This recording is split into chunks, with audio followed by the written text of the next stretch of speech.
Welcome. In front of me is a Motorola G86 Power, and today I will show you how you can import contacts from your SIM card to the device.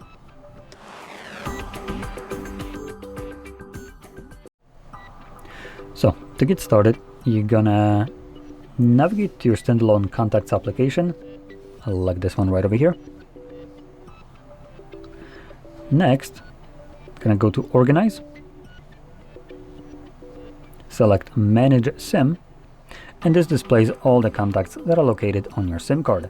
Now, by default, your phone will try to import these contacts to Google account. It is a Google application, so obviously they want to hoover up all your personal data and your friends' personal data, like their phone numbers, because God forbid any one of us have privacy. So I'm gonna switch this up to something that isn't cloud stored, like the account, to something like the device.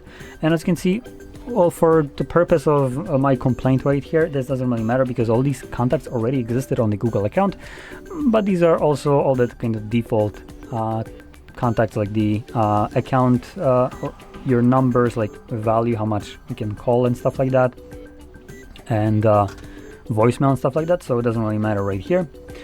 But also, as you've seen, because all of them were already on the Google account, they were not available to me to like import them again because they already existed there. But the moment I swap to the device, they all are selected, and I can deselect some of them as none of these contacts exist on the phone itself.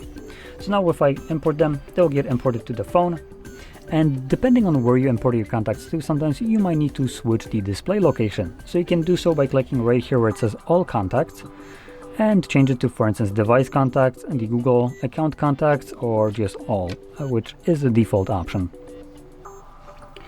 Anyway, with that being said, hope you found this very helpful, and if you did, don't forget to hit like, subscribe, and thanks for watching.